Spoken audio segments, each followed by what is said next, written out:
All right, welcome, one and all, to a Christmas edition of Tunesday.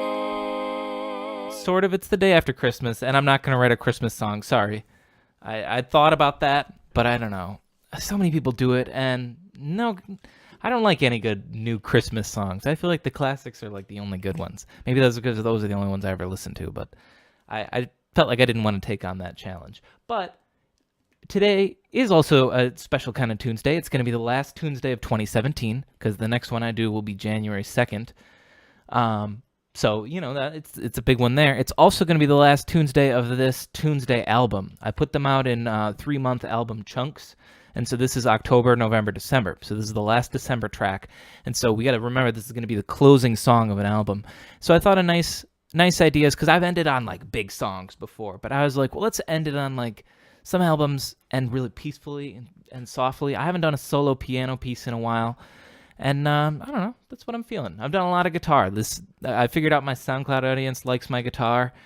So I've been doing a lot of those, but I feel like let's close out with a nice piano one. Maybe that'll get popular too. A couple of my piano ones get popular on SoundCloud too. So, you know, maybe this will be another one. Let's find out. Got everything set. You can hear me, even though I'm going to hear my keyboard so that there's no delay. Spilling on me already. And then I got the keyboard display up so you can see where I'm playing.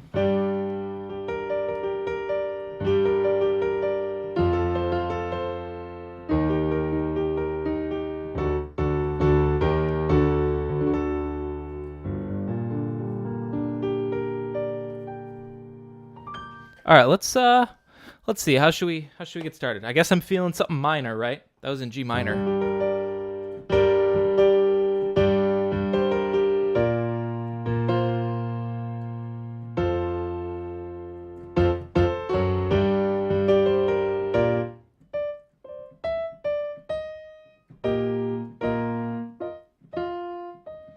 Hang on. I heard something in my head a second ago.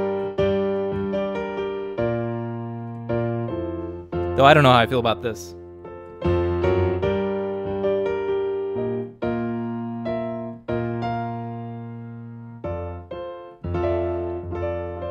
I gotta do a lot of... Hang on a second. Let me just turn down my own volume. I don't need to hear the keyboard. It's psyching me out.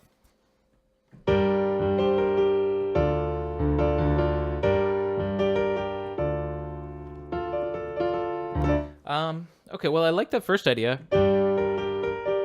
Maybe let's figure out a different place to go. And we go to the F, because I don't necessarily like the... I don't know what I could do to make that transition, but let's maybe make it a 4-chord progression.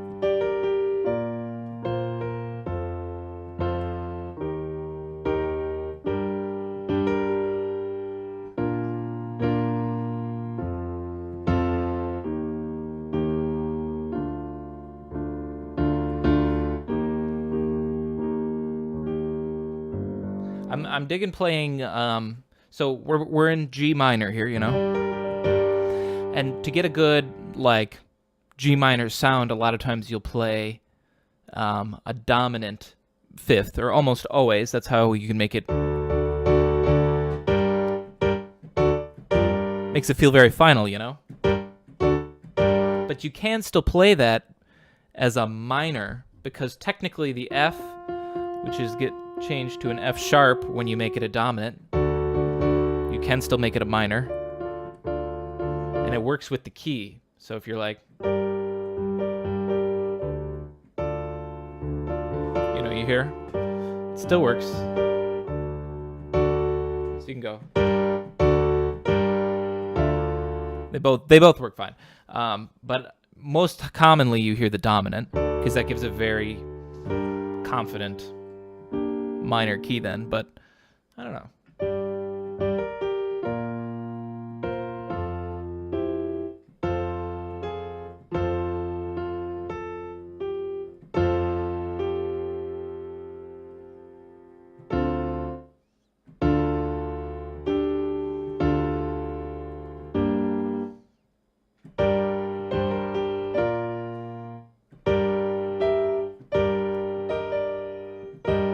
let's start trying to put some weirder chords in, you know. No, that's already a different chord. Hang on a minute.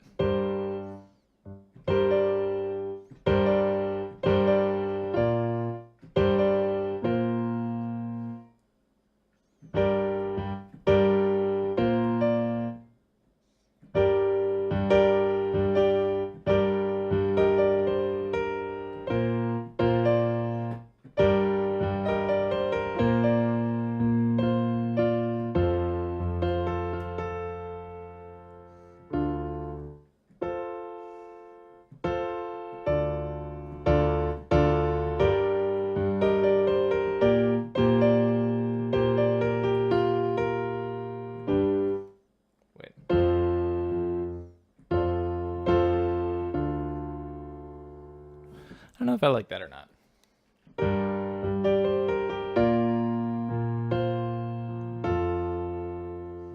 I think I need to move the chords around into different inversions because whatever the highest note is usually going to be what you hear as the melody, even if I want the melody to come out more in the lower areas. Ooh. Hang on a minute. Hang on. Did I ever do... I don't think I did something. Let's do something that'll sound a little bit nicer for you guys, I think. Yeah, I never did this. You know, I'm already going to add some reverb to the track, so why don't we add it right now? Why don't we just do it right the fuck now?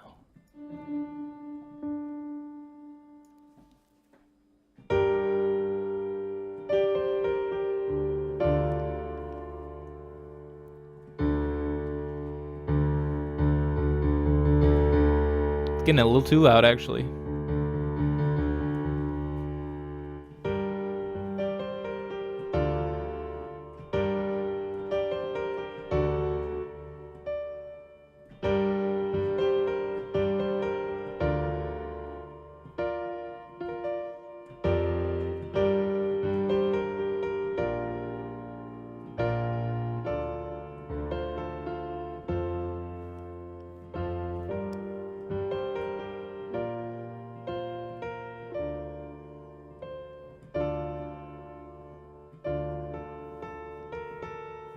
Ooh, that's not so bad. Let's play around with that.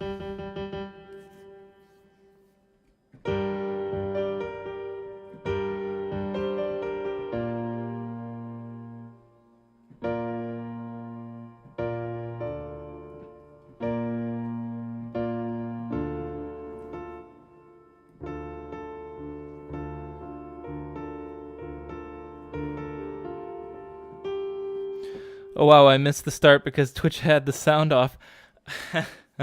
Whoopsie. Is it working now? Can you hear me? Or was it something on your end? Hi, how's it going, Ollie? Welcome back. Merry Christmas to you, too. We're doing a piano track today. I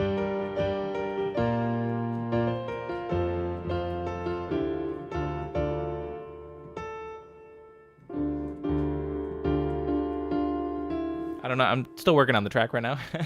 Oh, it was on your end. Okay, good. Or, I mean, not, well, you know what I mean. I don't have to worry about fixing anything on my end. Oh, but I do need to fix this. There we go. So you can see what I'm playing.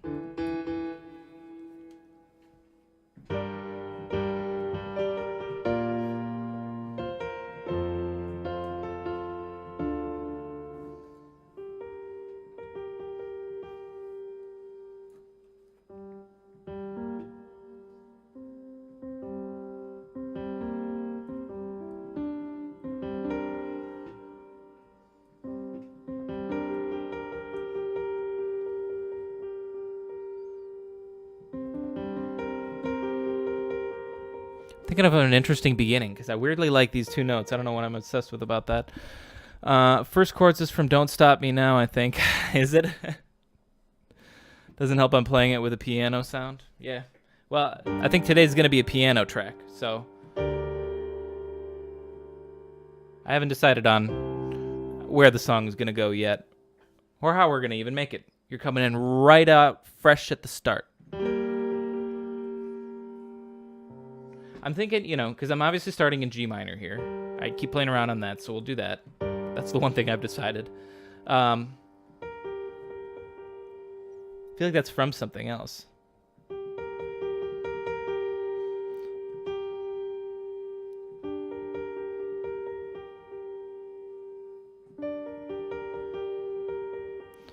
Oh, you can see the notes on screen actually. If you look at the yellow bits.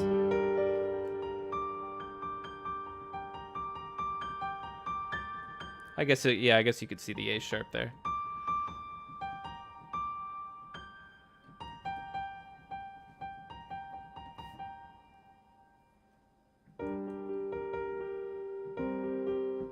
I'm trying to think of jazz it up a little bit.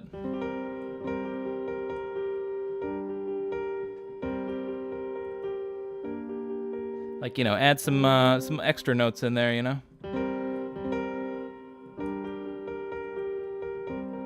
You've been producing in Studio One for about 5 years now. Wow. In Studio One. Is that, I don't know what that is. Google time. Help me, Google. You're my only hope.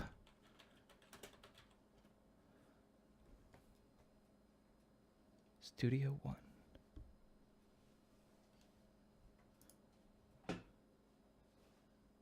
Was it a digital audio workshop? Got it. I saw. It's a nice digital audio workshop. Only played with the demo version. I haven't played too many digital audio workshops. I started out with on my MacBook right here with GarageBand. Was the very first one I ever diddled with. And then when that wasn't enough, I started doing Logic Pro. And then when I wanted a desktop, I landed on Ableton and never tried anything else. I guess I diddled with Cubase too.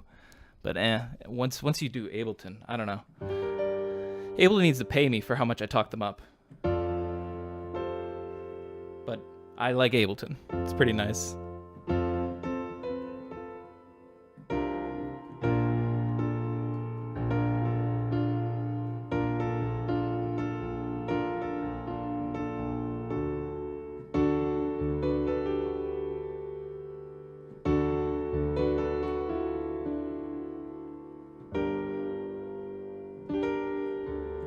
All right, let's start figuring something out now. Basically, they wanted to remake Cubase from scratch. Got it. I'm on Bitwig, which are ex-Ableton guys. I need to. There's so many digital audio workshops. My God. Oh yeah, we're back in this area. I forgot. I just need to figure out a nice two-note chord I can do in my left hand that goes with this. And then maybe I'll move the chords down, That's what I'm thinking. So something like.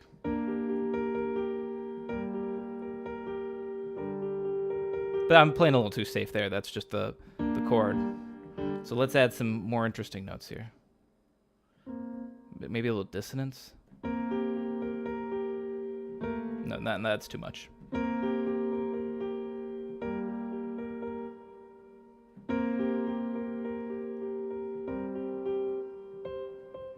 Maybe I can mix it up from there.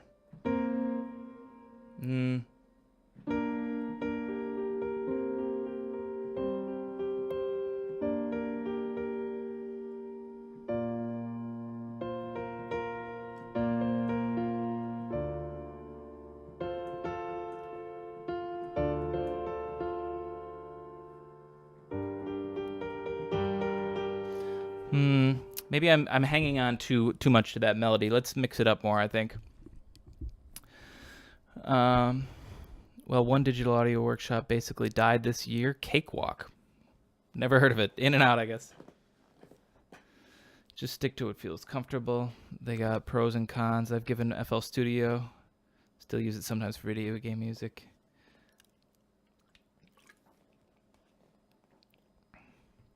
They should release what was Fruity Loops as a VST. I've never played with Fruity Loops too much, but I know that FL Studio is a pretty popular one. Cakewalk eventually was taken over by Roland. What, are they turning into something else, or they just shut it down?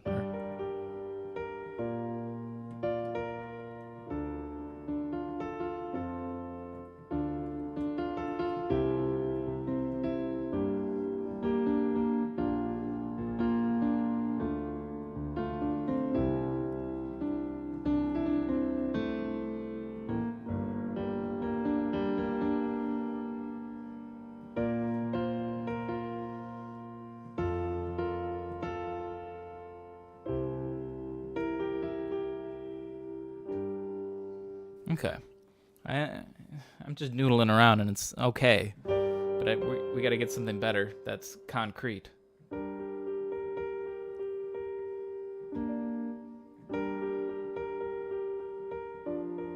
Okay, hang on. We're on to something. Basically, I guess it became... Oh, they lost too much money on it? Oh, so what, they bought it a while ago and then lost money and then just gave up on it? Digital Audio Workshop market, it must be tough. Lots of really good competitors. And lots of people pirating. That's the other tough thing.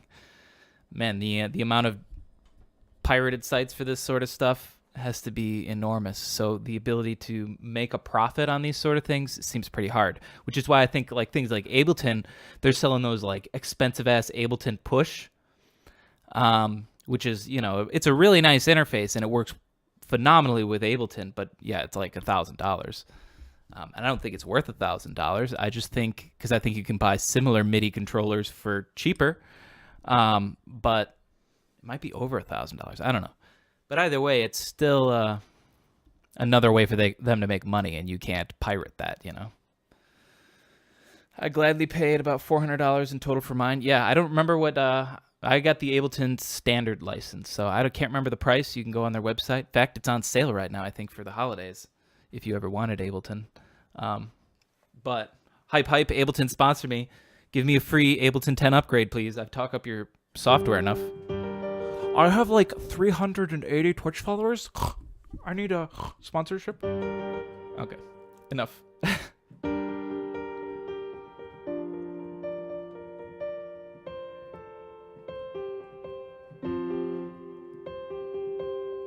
Okay.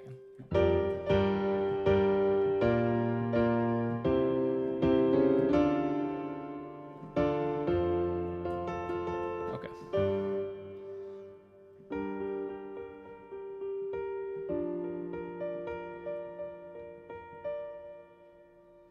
I really want to go like... Okay, I think we are going to do that. So the start is going to go like this. Oops. Whoop. Yeah. Yeah, that's the...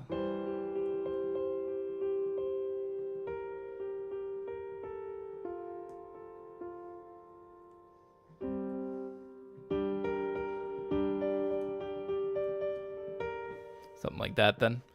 Then again, this is why I have VST packages like Complete 10. A whole lot of isotopes. Yeah, I use Isotope Ozone for my mastering stuff. Because they're one of the companies that give you a discount if you own another product. Yeah, well, I think I get a discount on Ableton. Like if I want to upgrade to 10 when that comes out. It comes out in like a couple months or so. I think because I already own the standard one, I think I get a big discount on 10. But still, you could just give it to me for free, Ableton, and just sponsor me. Sponsor me. I'll sell out. I'll suck your dick for a Digital Audio Workshop.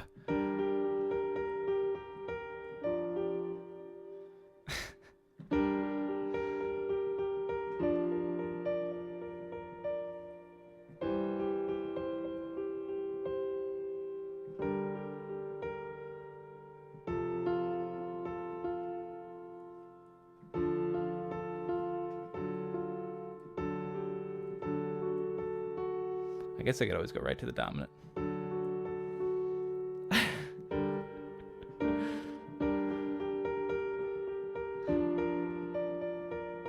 Hello, welcome. Doquinbop? Am I saying that right? I finished a remix today? Nice. Actually, this year I've been about Isotope and finally decided to invest in other effects and mastering. Yeah, I just have the one Isotope Ozone mastering software, and that's all I need. It's simple. It's an old one, too. I don't have any of the upgraded versions just because, I don't know. The one I got does the trick. So, because I got it a long time ago. That's why it's on my MacBook here. Where was I going again with this?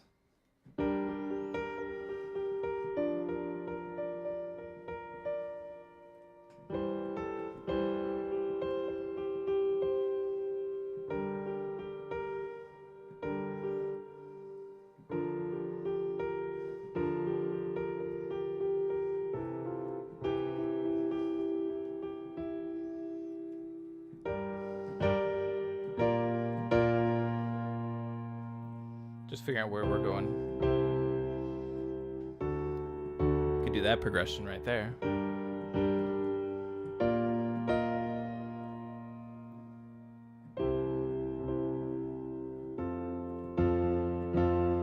I don't know. Let's see. Nectar Help Me Out, for example. Great for vocals and material that is basically vocals. Doing in remix. See, I guess I don't have a lot of personal vocal work that I do. Or if I use vocal stuff, I already have samples that are already pre-recorded. I don't know. I am planning to record this coming 2018, record an album with my band, like home record it instead of going to a studio. Because I got all the gear here now. Finally got it all. I got it all, except for drum mics, but I'm going to borrow those from a buddy. But I got the interface that can take all the drum mics. Okay, let's start recording something. Let's get something pinned in here. I like that beginning part, this. Oops.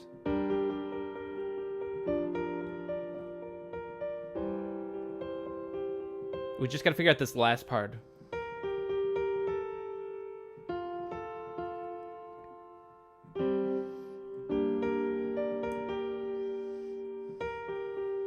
Well, okay, I like that melody in the right hand. So let's figure out what chords go along with it.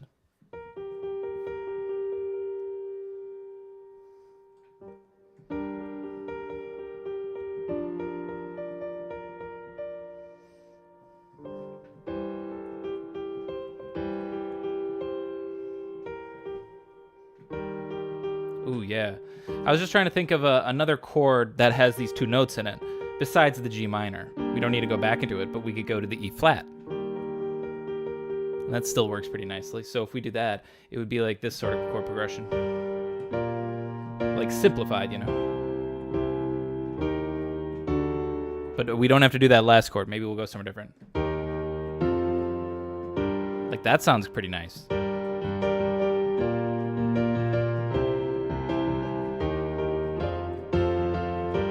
That's not so bad. Maybe we can do that.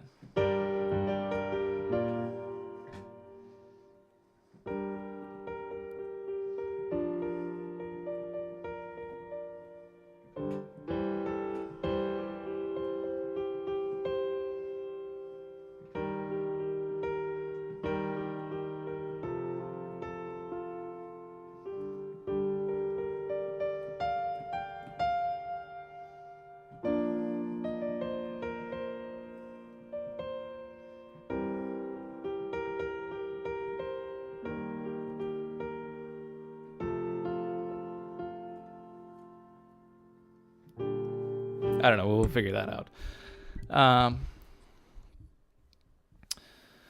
Also, I make radio jingles, so for well-announced their voices, it's also good. Oh, that's true. Have I checked my mail? What do you mean, my mail? 4 hours ago, Isotope sent me, as a thank you for being one of our customers, we're giving you an extra $50 off any Isotope, including... Oh, well, I bought the Isotope thing, like... so long ago. I don't think I'm on their mailing list anymore. I haven't bought anything from Isotope in a while.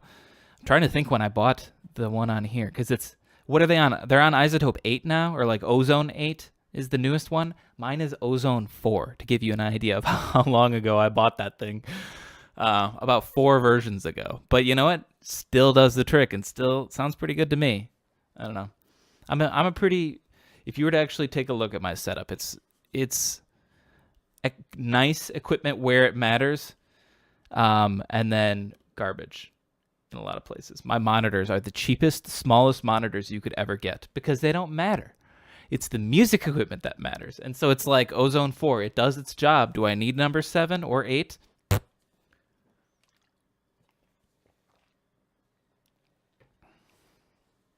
Yeah, I don't, you know. So it does its job. I could pay a little bit more to upgrade it, but why? I don't need to. Okay, let's stick with that progression we were starting again. Here, refresher. It's gonna be like this. Then we go up to C, and then we do like E flat, F, and back to G minor. It's not a bad little progression right there. And then we're going to figure out where we're going because, of course I'm going to still do the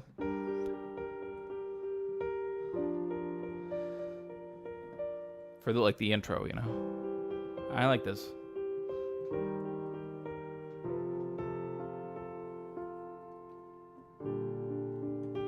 And then we'll do it again right here, but look at different sort of version like this.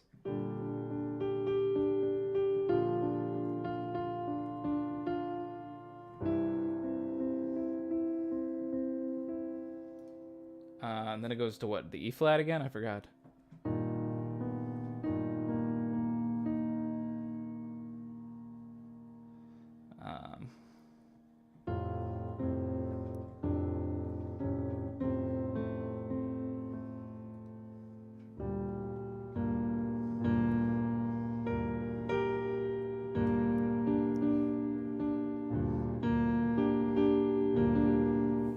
Then we'll go from there. Let's start recording. I like that intro part.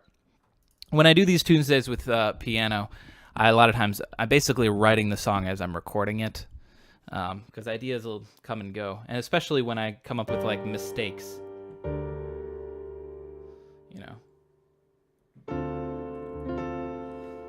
Like where I meant to hit F, but I went down to the D here in the left hand, but it still sounds pretty nice. You can't see anymore because I lowered it, but that's because we're going to do this. I'm going to play it one more time, the intro part, and then we'll go from there after I record it. But the full intro that I'm going to start recording is going to go like this.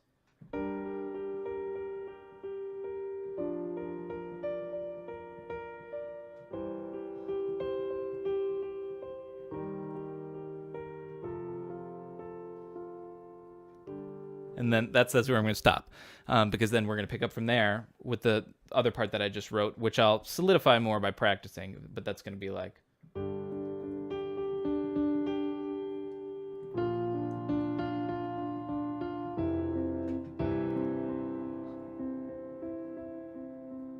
Maybe it'll just hang on that one. I don't know. We'll figure it out, but let's get that first part in. Let's get it on in. I'm not going to play to a specific tempo because that's what I like to do with these piano ones. Yes, it does technically make it more difficult for MIDI. It would be a lot easier if I just set the tempo and do that. But I like the natural feel of having to piece it together myself. And I don't know. And like a free-flowing sort of piano piece that doesn't strictly follow a tempo. Because if there's no other instruments, I feel like it's unnecessary. I'll just play it at my own speed. Because a lot of times I like that slow sort of emotion that's like...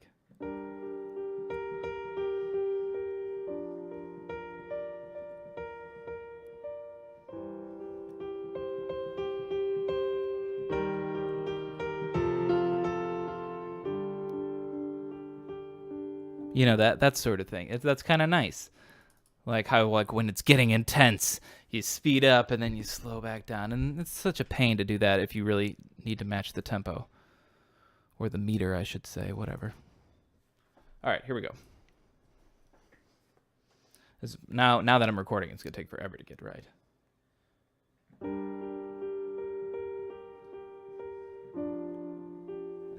Don't you?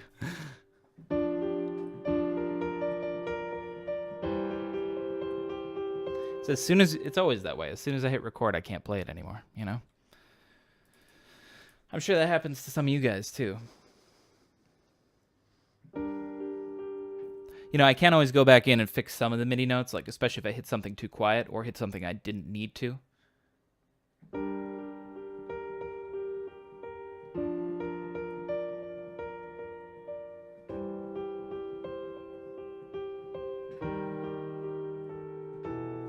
Yeah, I knew I was going to hit the last one. I panicked right at the end.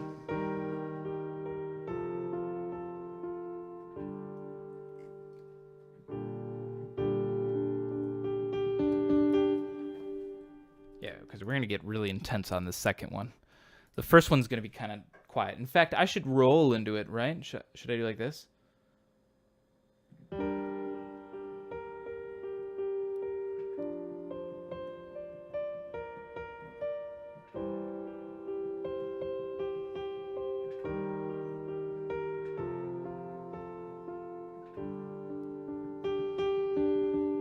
and then we'll go on from there.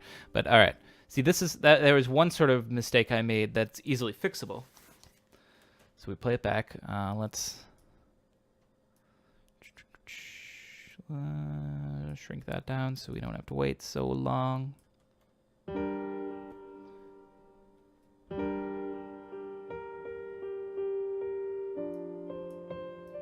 See, right, that. These were the wrong notes. But I hit them nicely, and they're in the perfect timing, so I can just do this. There we go. Now problem fixed.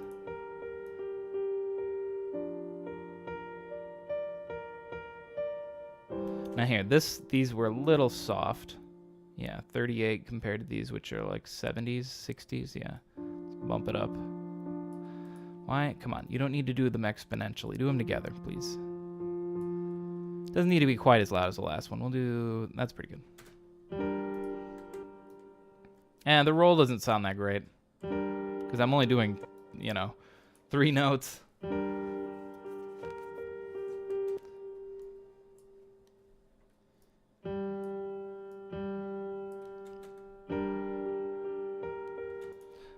This has to be the loudest note too. 73.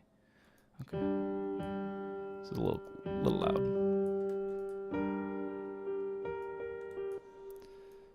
See, these are like the little fine touches that I need to do.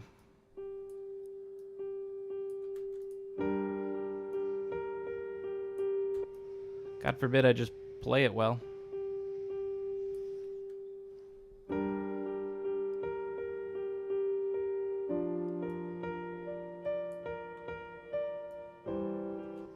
I hesitate a little bit there. Maybe I should I think I could just play this better. Because that's going to require some pedal movement to move it there, so I don't hesitate. It's only the intro. We got this.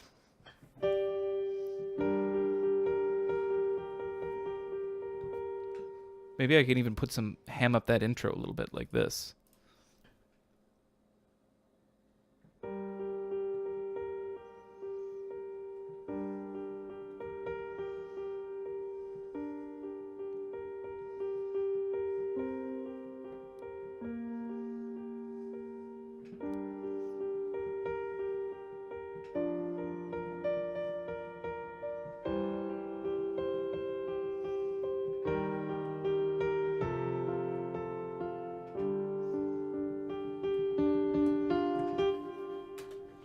All right, that was good, I think.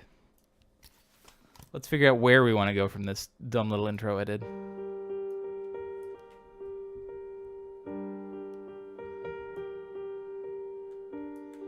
I think I might start right up here. Right here.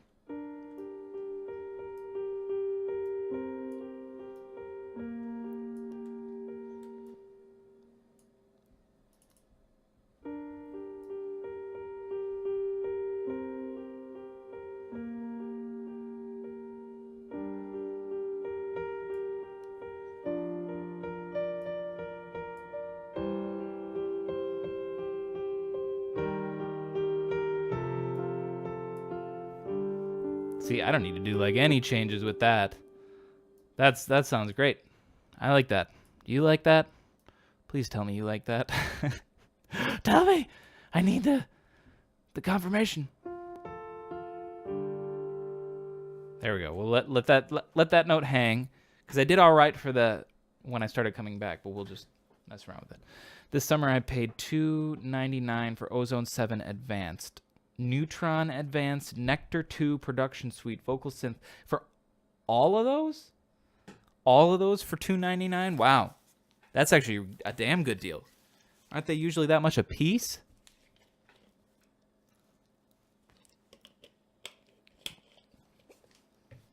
Holy shit. That is actually an insane deal right there. Ugh, my hair is too long. I look like a damn hippie.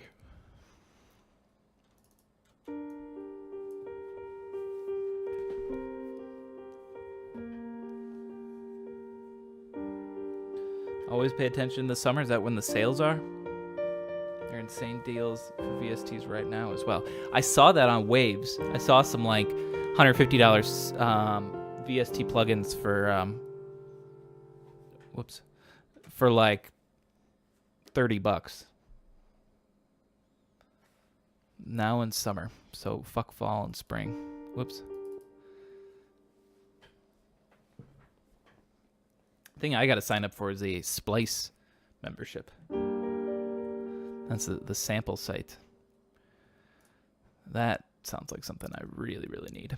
Okay, so let's figure out exactly what I'm going to be playing when we come down. Let me just turn down.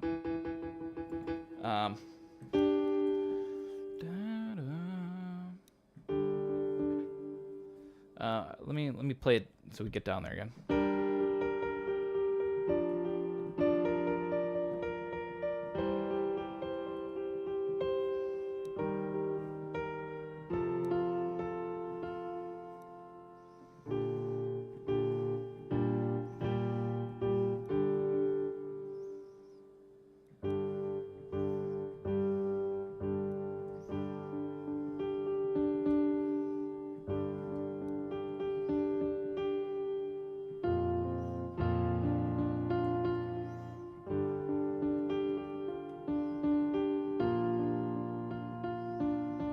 Yeah, let's do that with the left hand. We'll do like the fifths here. While I'm doing this, I guess I'll let you see. Record a blank one there.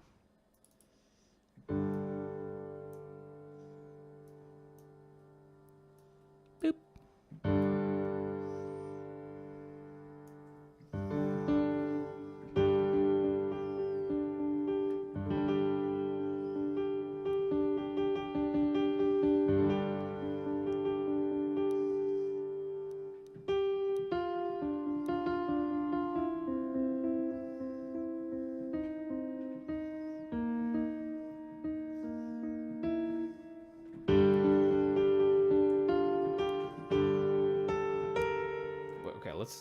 Yeah, what if we get funkier with it?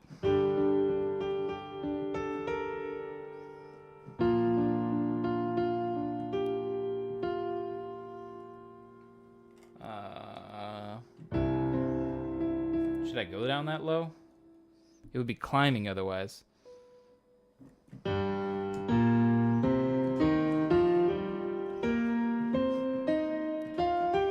Ooh, I like that, because that's the progression, but just sped up really fast. So what if we do a crazy transition where we go there?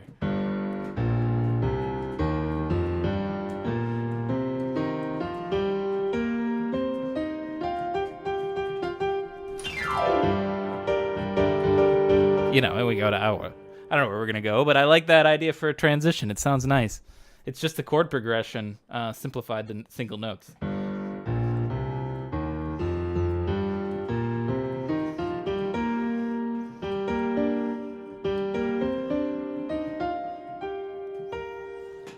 Maybe we'll try that. Anyways, back. No more ADD for a little bit at least. See, I don't necessarily want to do this exactly, because these are the same exact chords. So I'd rather do something more like.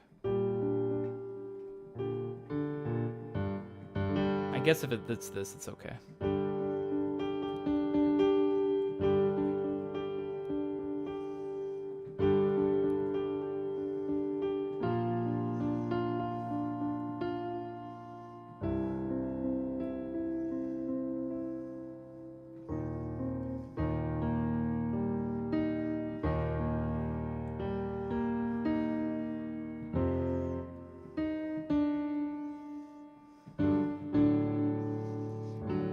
We could end it there on the dominant. So essentially the whole chord progression would go something like this.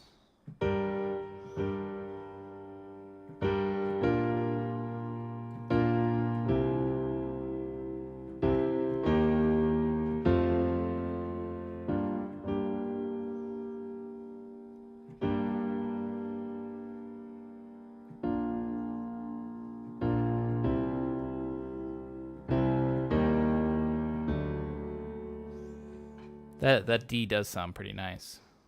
That's a nice D.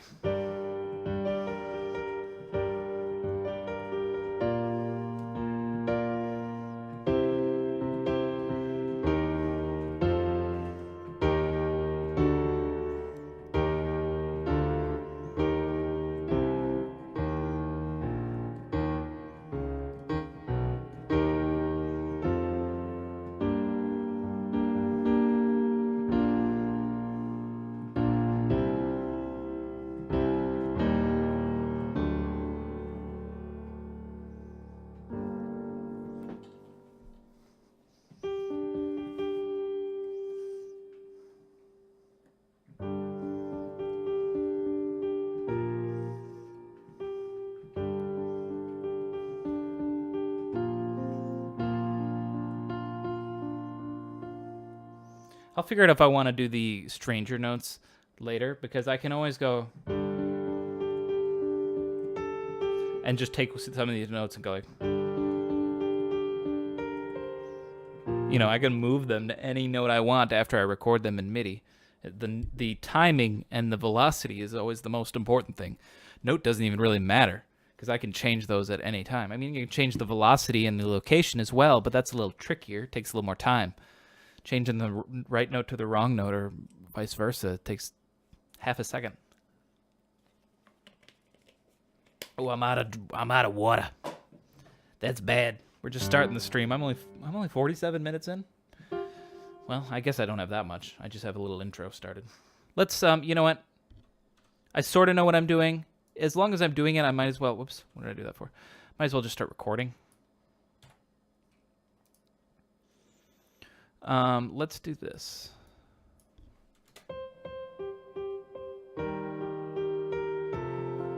Your notes are moving indeed. Thank you. You know what I could do is, since I have where that chord comes in, we're gonna do this. We duplicate the track. We're gonna record on this new track here, and we're gonna just delete that, and just, I guess, start wherever. I'll fix it in. We'll fix it in post. But let's just fool around and see if we can get it.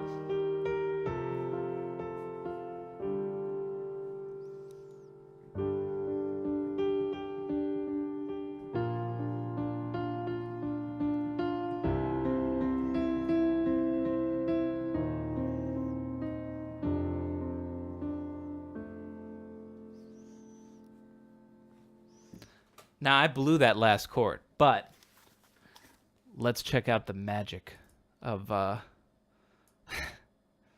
note editing here. First off, we want it to land basically exactly where that chord landed, because that's the start of our phrase.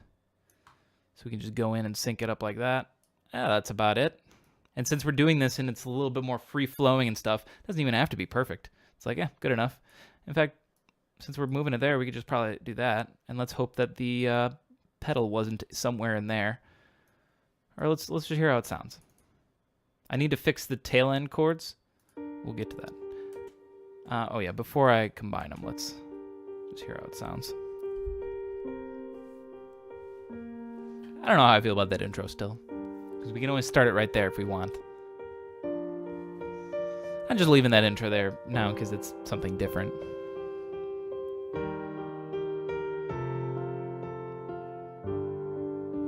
See? Flows real nicely.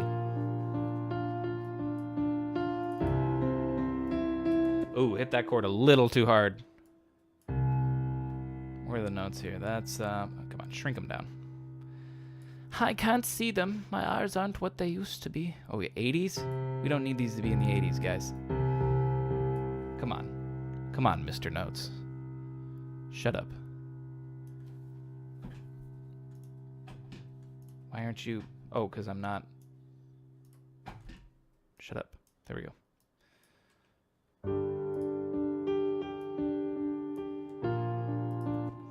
This one, see, I hit the pedal right here because you can hear this thing cut out really quickly because I accidentally touched it too light. But then I can do that. That should fix it, right? Yeah, that's much better. Now, hang on.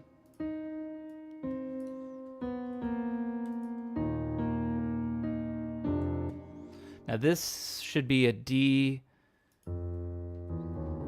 That, this should be A, and this should be D.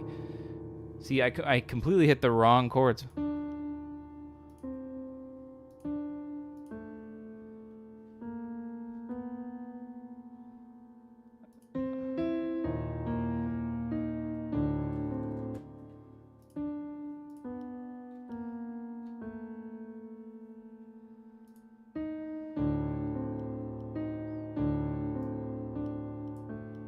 Ooh, so now if we do that, we technically don't give that D a dominant or like a major or a minor inflection, basically, because the left hand is just the fifth, the tonic and the fifth, And then this goes.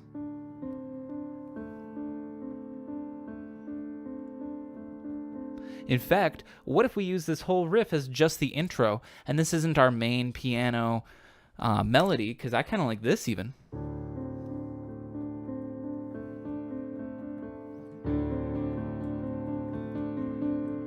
I don't know where we're gonna go from there, but let's evolve. You know, maybe we'll bring back this this motif or something, or if here's another. Well, never mind. Probably if I'd do it, I'd want to re-record it so it sounds a little different. Because I was gonna say we could just modulate to D and then keep going from there, and then bring this progression back. But since it's in G minor, and I haven't really said if this is D minor or D major, we could just do it in D minor then. And that would just be literally taking these exact notes and just moving it to D. But I feel like that's a little too easy. So I think if we did that, I would want to play it again. Whether I just play it in G because I already know it in G, I might do that, and then we just move the notes. But I would want to put little variations in. Or I could just copy and paste it and then add the variations manually by clicking. I don't know. We'll figure it out. But that sounds pretty good. So let's combine these two tracks. I think there will be no harm in doing that. Take a listen one more time.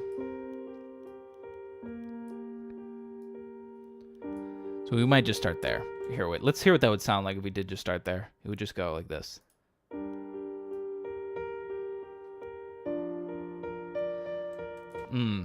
Intro or no intro? What do you think? Is this part add anything? I think that's the most important question. The only thing I think it adds is a non-typical start, because this starts very tonic, you know. Right there. That's the chord.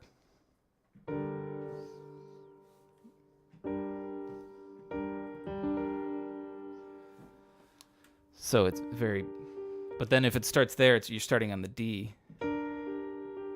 So when you get this, you don't really have a note yet, or like a chord. Like, you would think it'd be B flat minor. Or major, actually. Yeah, that would be major. Why does it sound so sad still? I don't know. I like the non-typical start. Can always leave it for now and edit it out later if it's too much. All right. We'll keep leaving it then.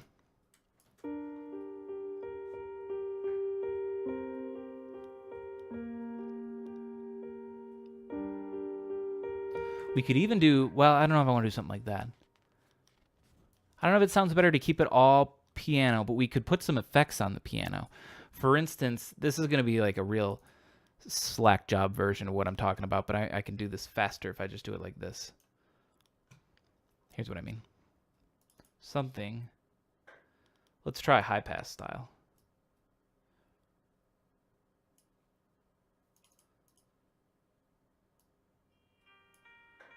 Hang on, so it'd be like this.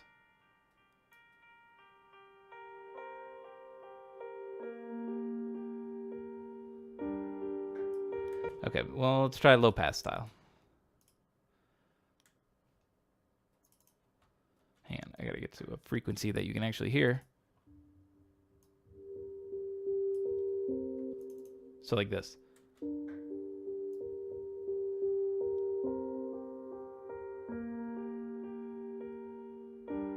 And then it's done or whatever. I don't know, maybe we'll do something like that. It doesn't have to be the low pass or the filters I was using. That was just a quickie little example I could show. Anyways, back to listening to make sure there's no mistakes. And then we'll figure out where we're going. We're now in D once we hit the end of this progression. Boom, boom, boom, boom, boom, boom. It sounds very heroic, I feel like, doesn't it? Here he comes to save the day. We don't know what we will.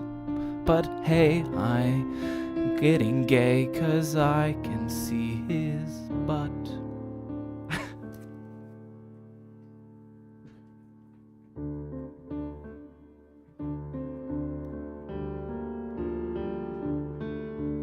Ooh, okay, yeah. So I like that slow part. And then we're gonna go,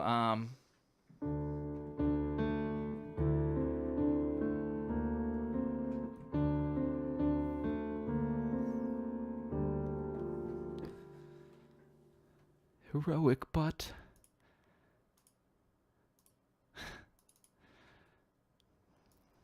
In the end, that's all we ever want, is our butts to be heroic, right? What more could a man ask for?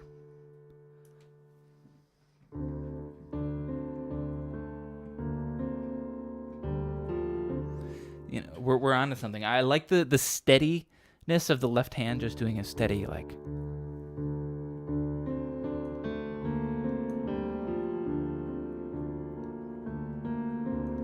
If I could play it right.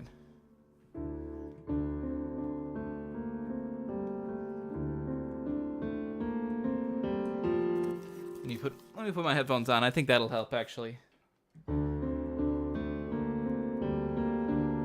Oh yeah, that helps immensely.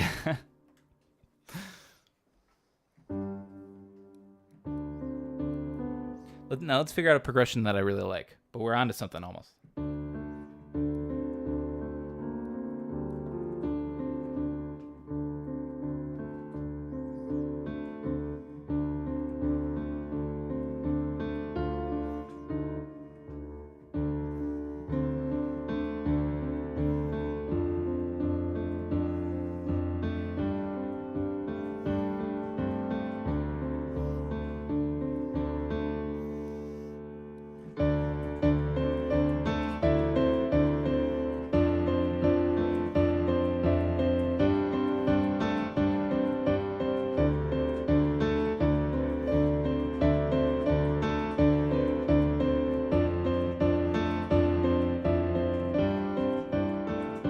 It's actually hard to play the right hand so consistently like that. I'm very good at doing the left hand octaves because I practice that all the time, but I don't do the right hand octaves that much.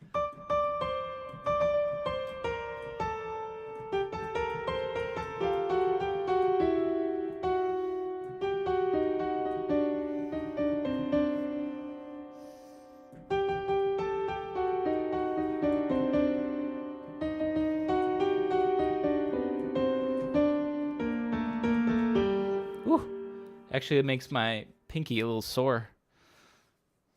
Little bit. My poor widow pinky. All right, anyways.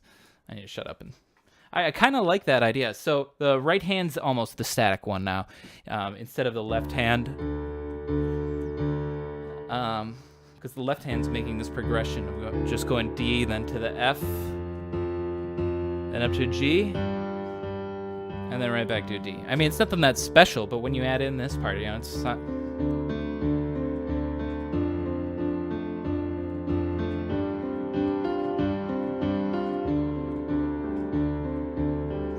And we can put little parts in.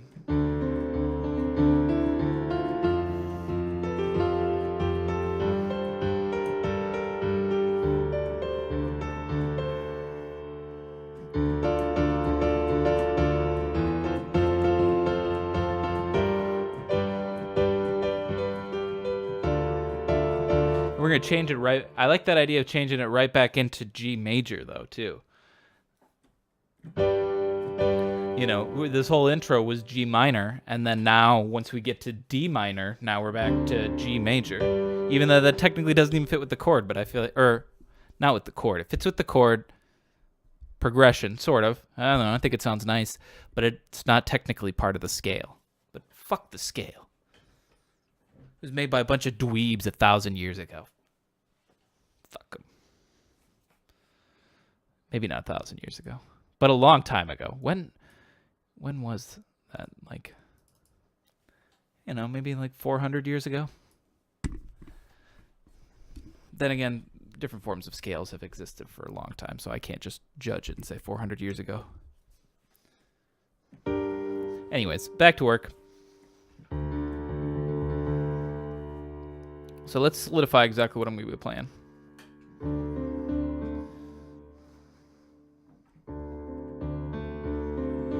Now, do I want to play the fifth as well? No, that's too muddy.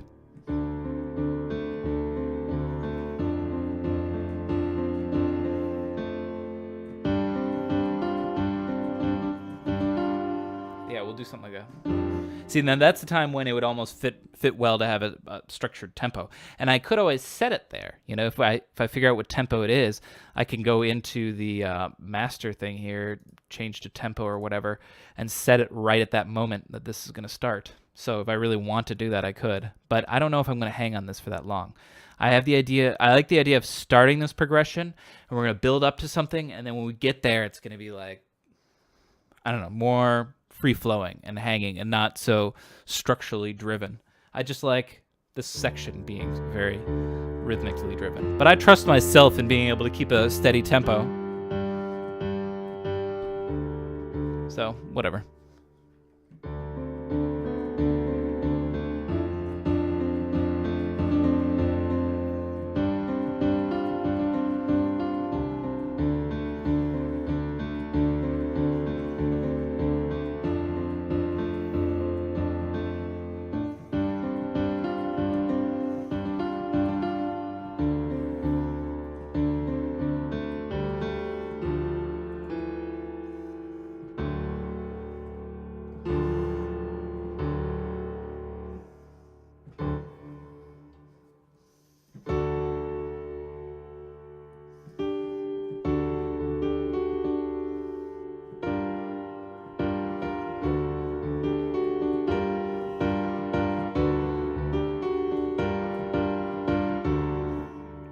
If we were in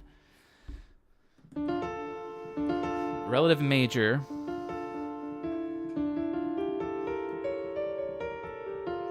would be F. So now what was I just playing?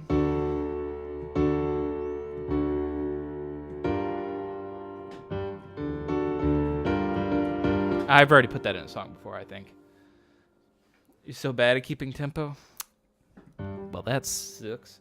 I think I got better at keeping tempo by drumming. I got an electric drum set and started playing around with that. And I'm not very good at doing that. I mainly just play along to White Stripes songs, but I feel like that definitely helps my rhythm and keeping tempo. The one tough thing is that if you're a drummer and a piano player, it fucks with your mind a little bit, because if you play piano, the thing that you realize is that you use the sustain pedal a lot.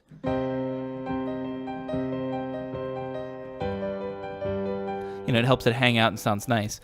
And what you're taught is that on every downbeat is when you lift, because that's when you're usually changing the chord.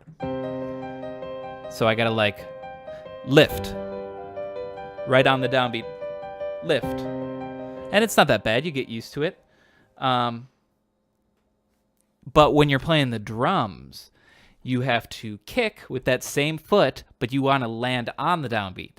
So you have to lift up a little before the downbeat, not on the downbeat. So it fucks with your head a little if you're used to playing with piano. Or at least I was. I mean, I started piano a lot before I did any drums, and that just messed with my mind for the longest time. My kicks were always late because I'd be lifting my foot at the downbeat and then putting it down right away. And so the kicks would always be a little bit late. Takes a little getting used to. Anyways.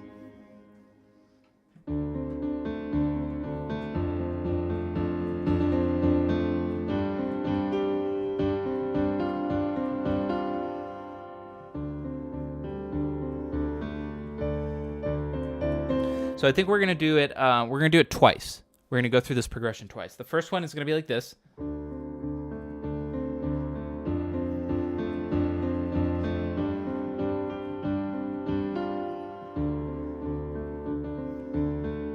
And then we're gonna hop over here into the doubled part, which I might just keep playing normally and then just copy and paste the notes and put them up above. I don't know. I haven't decided yet.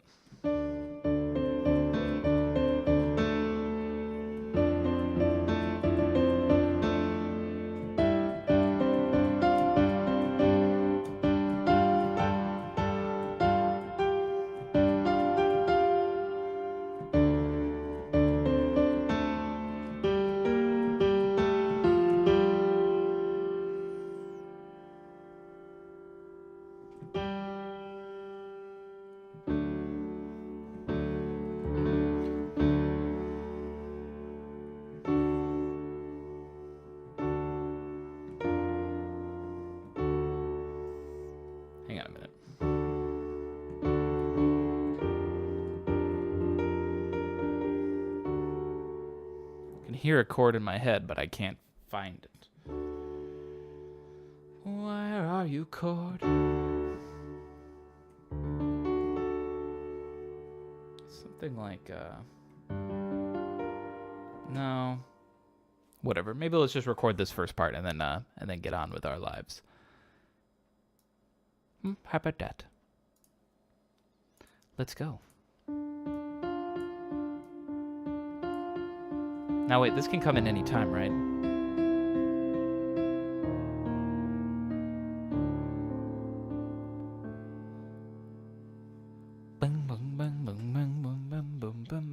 Yeah, so that can't come in any time. It's just going to come in right away with.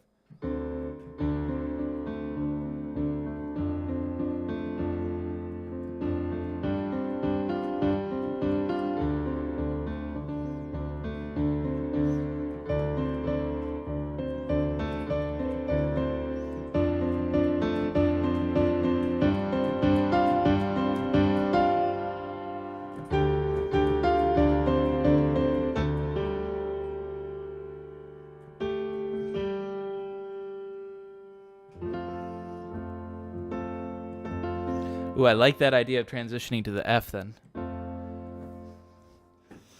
So we'll kind of let that hang a little bit. Yeah, I like that. Let's do it.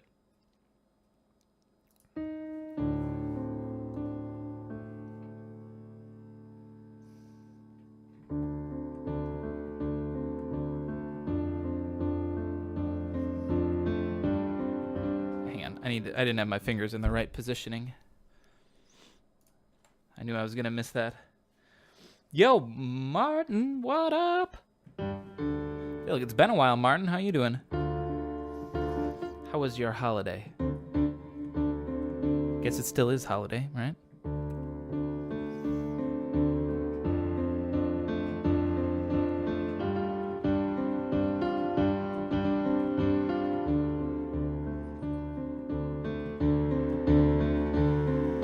Yeah, I'm gonna just keep it the same all the way through.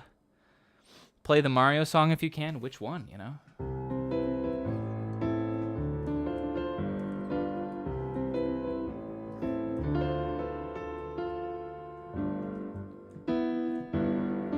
That's how it goes.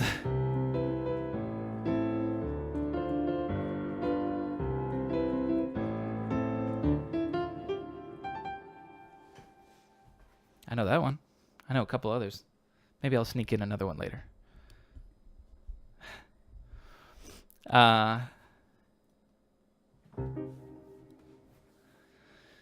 Let's see. Oh yeah, let's get back to recording. Hang on. While this idea is still fresh.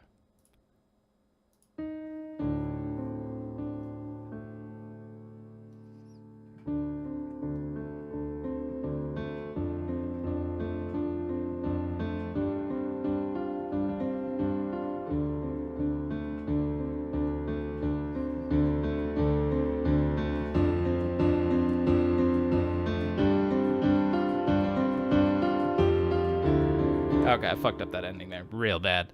Let's let's try it again.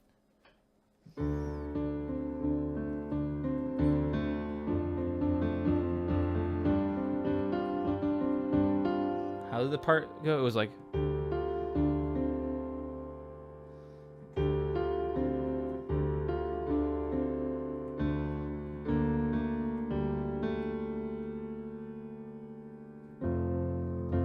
maybe the notes don't matter so much because we can fix them in post exactly, but let's just get the rhythms right.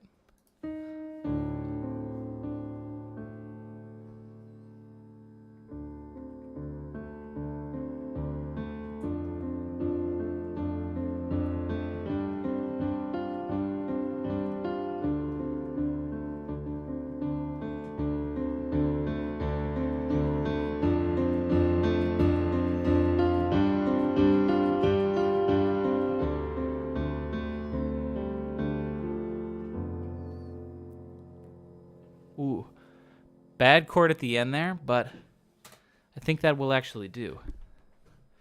Hang on.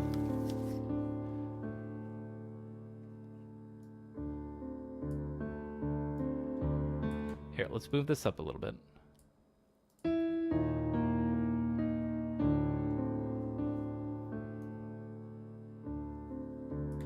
Actually, I did like it hanging out a little bit more.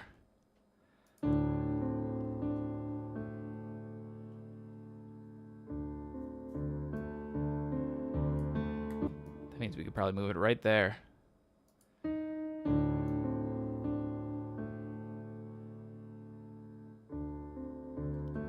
Ooh, hang on a minute. We don't want to move it there. You know, there's no harm in keeping it on its own track. The main reason is that this, like, it hits a pedal off when it hits that point, and I don't want it to do that. I want it to keep hanging. Because if you were playing this part, I don't think you'd let off the pedal right here. So you see how it keeps hanging still? So we'll just keep it on its own track. No harm done. Why not?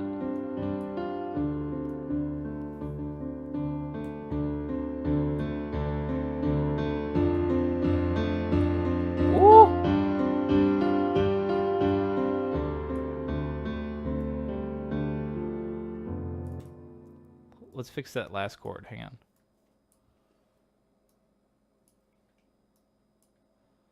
What is this? An F, an F. That's right.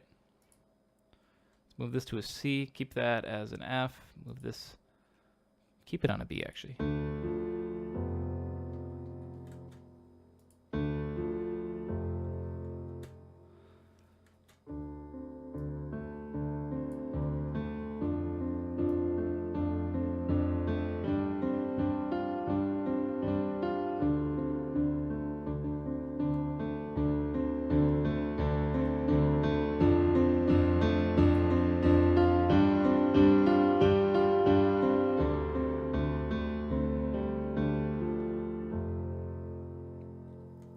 That's not bad. Even the notes I already hit where I think are pretty good. I don't know. I don't know if I want to change them. The one thing I still want to think about is if I want to go like this.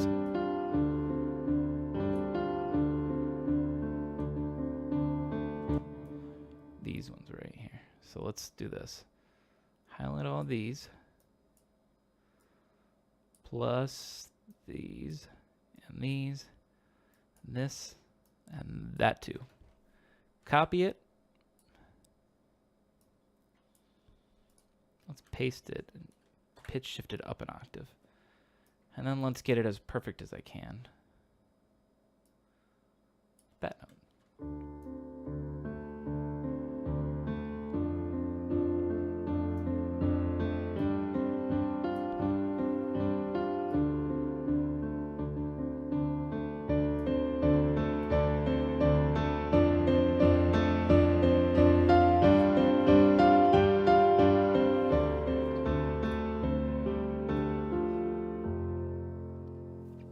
That's not bad.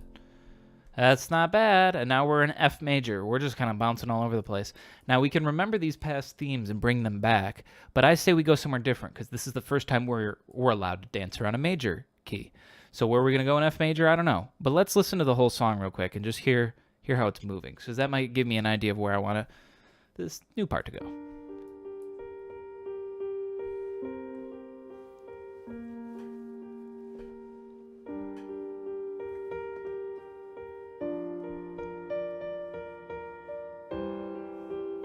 I do think it'd be a good idea to come back to this part, because this is a nice progression.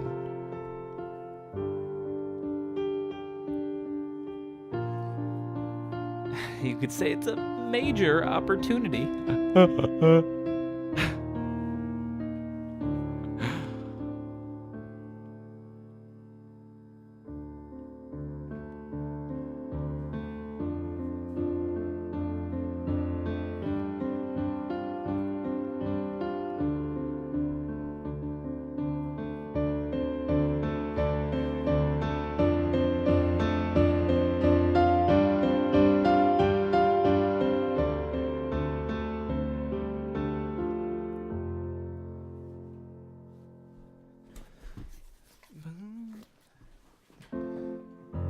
Now, how exactly are we playing that F in this?